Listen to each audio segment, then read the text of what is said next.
After studying this module, you will be able to understand what is industrial economics. Specifically, you will learn about the theoretical foundation of industrial economics, the structure, conduct, performance paradigm, the link between game theory and industrial economics, some fundamental questions in industrial economics.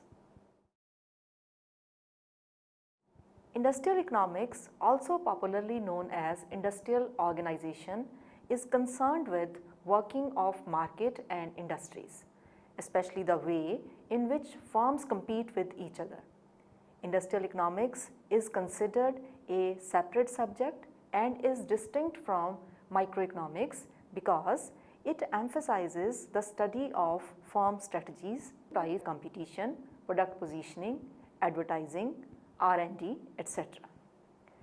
It emphasizes on markets with competition among few firms. It is studied by students of economics, finance, marketing and strategy.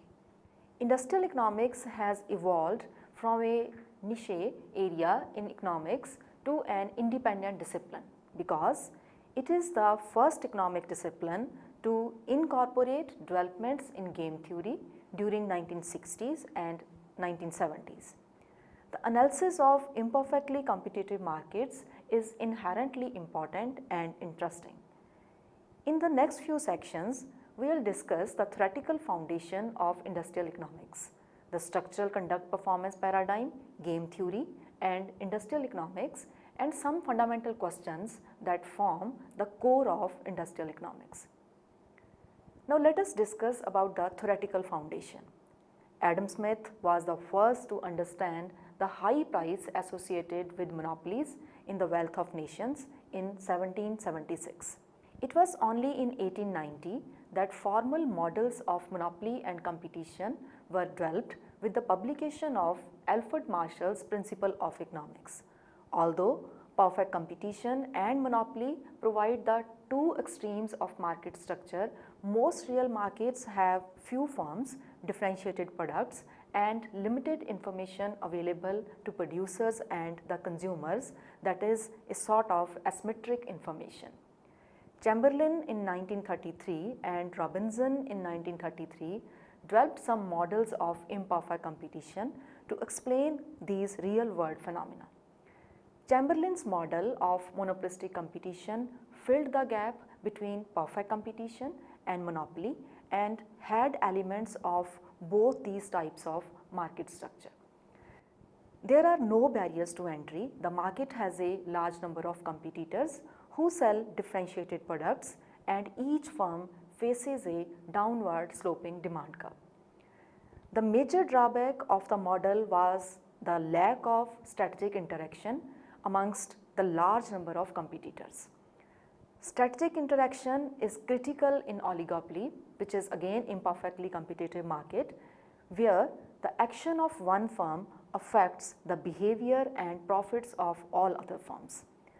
Cournot in 1938 first proposed a static duopoly model, where two firms compete by simultaneously choosing output under oligopolistic interaction. Burton in 1883 criticized Cournot's assumption of competition in output and developed a static duopoly model where the firms choose price simultaneously. Edgeworth in 1897 felt that in Cournot's model the equilibrium is indeterminate regardless of whether the products are substitutes or complements. Chamberlain in 1929 and Hotelling in 1929 supported Cournot's model and showed that neither the assumption of quantities nor prices as strategic variables were correct in the absolute sense. The qualitative nature of the predictions of the Cournot model were found to be robust to the introduction of product differentiation. Hotelling in 1929, Chamberlain in 1933 and Robinson again in 1933 introduced the concept of product differentiation. Hotelling's linear model introduces different preferences in consumers and provides the foundation for location theory by assuming that consumers buy at most one unit of a product. In 1934, Steckelberg suggested a sequential timing in the firm's decisions and thus incorporated the idea of commitment. The structure, conduct, performance paradigm. The field of industrial economics took shape in 1930 following the work of Edward Mason in 1939. The structure, conduct, performance or the SCP paradigm is result of this work.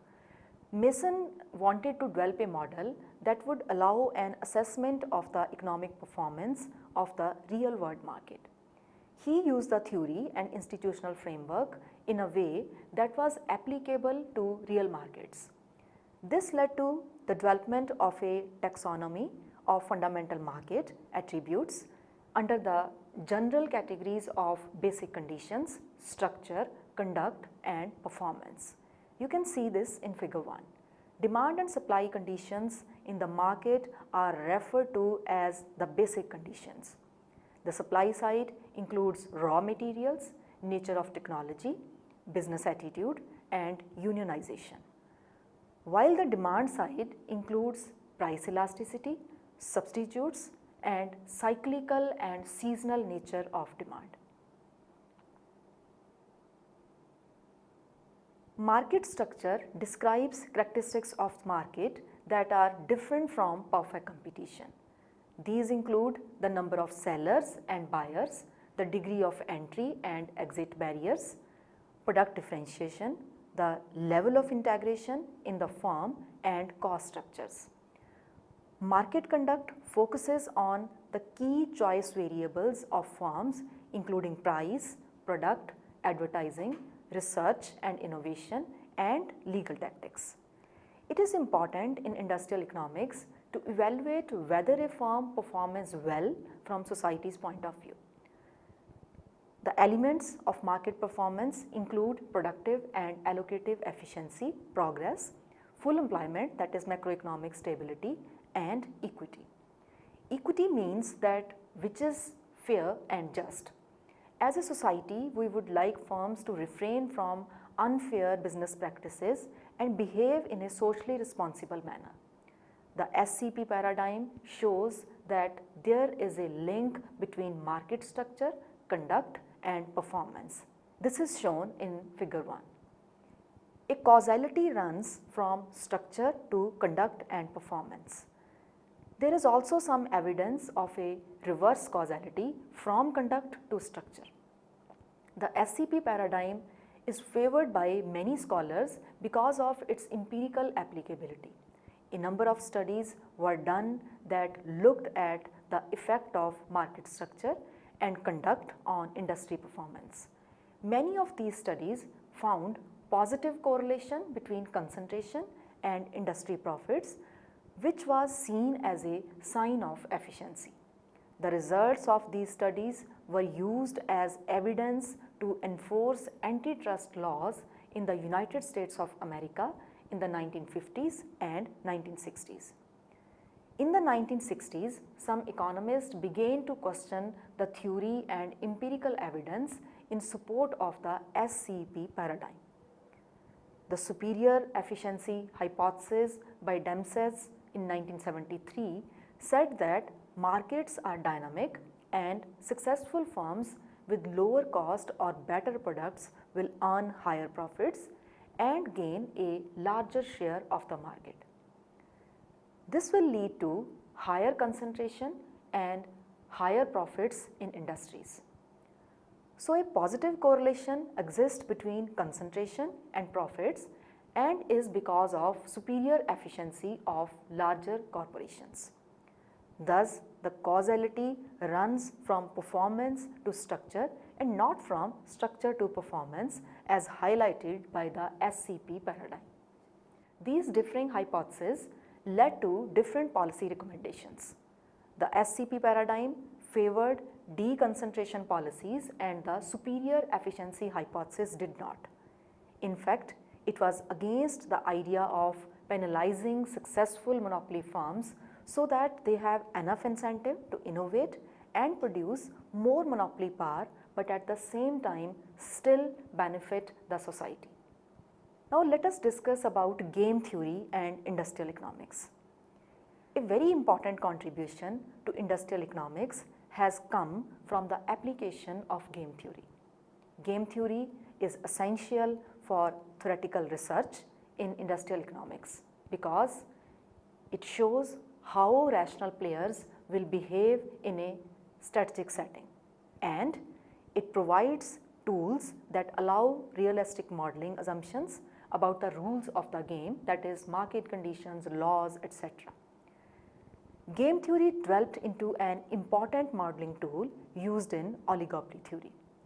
Von Neumann and Morgenstern in 1944 and Nash in 1950 and then in 1951 pioneered the development of game theory.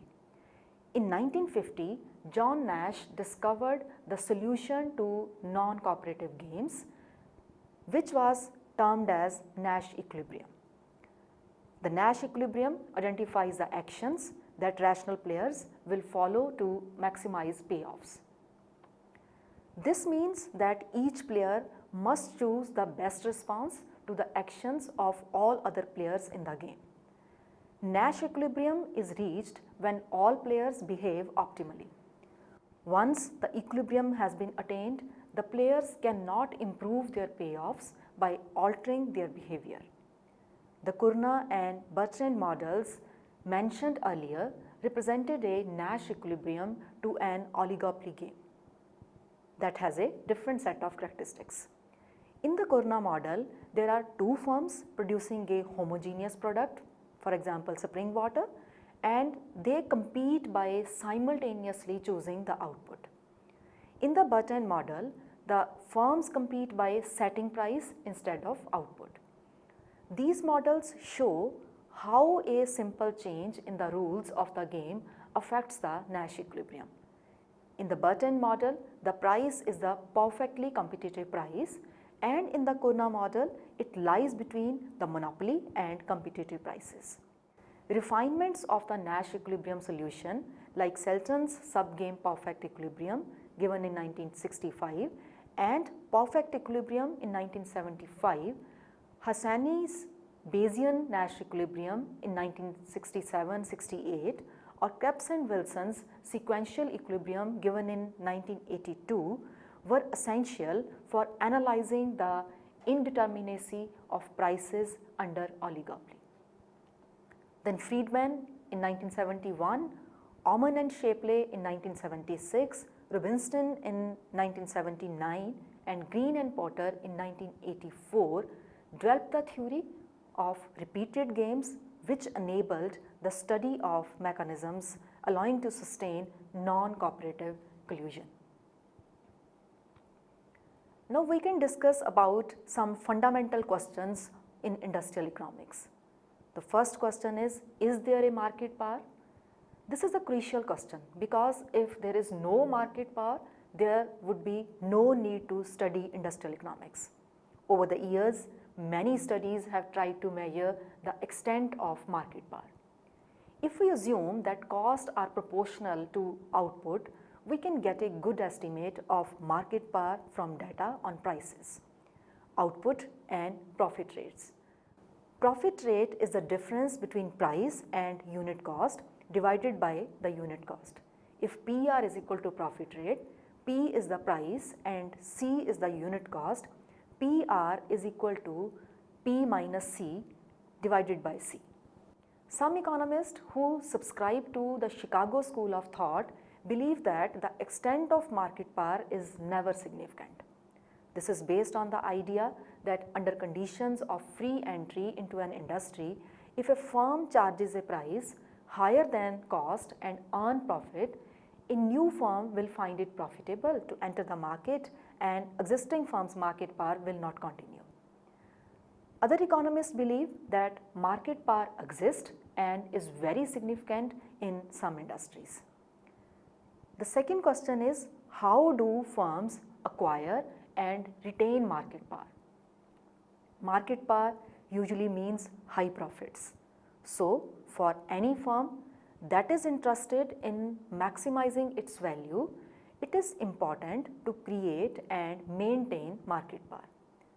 So how do firms acquire market power? One way is through legal protection from competition. Prior to the 1980s, the automobile industry in India was dominated by two brands of cars. They were the Ambassador and the Fiat.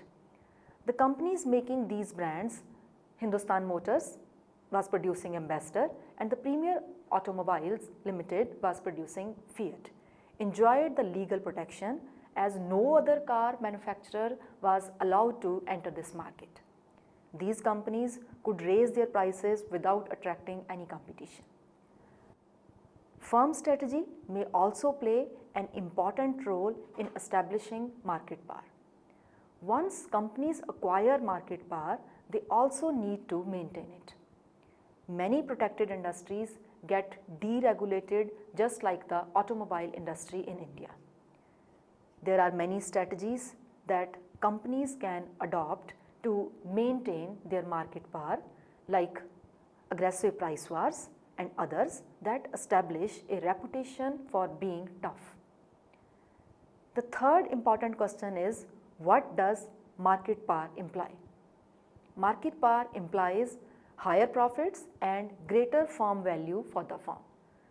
From society's point of view, the implications include a transfer from consumer to firms as a consequence of higher price. This is known as transfer effect. In addition, a higher price also implies inefficient allocation of resources. For example, in the airline industry, high airfares mean that there are customers who are unable to buy tickets when the cost of taking them as passengers may be very low for the airline. The value they derive from flying is higher than the cost of flying. The resulting loss from tickets remaining unsold is the allocative inefficiency implied by market power. Market power also implies another type of inefficiency, which is productive inefficiency. This arises from the belief that firms with greater market power have less incentive to be efficient in terms of cost. In addition, when market power is artificially maintained by government intervention, another type of inefficiency is created. This is known as rent seeking. This refers to the unproductive resources spent by firms to influence policy in their own favor. Although the preceding discussion puts forth the view that market power is bad for society, J. Schumpeter once said the following in support of market power. He says, as soon as we go into details and inquire into the individual items in which progress was most conspicuous, the trade does not do to the doors of those firms that work under conditions of comparatively free competition, but precisely to the doors of the large concerns. This view is subscribed to by the Austrian school, which believes that market power exists and is essential for technical progress to take place. The fourth important question is, what is the link between public policy and market power?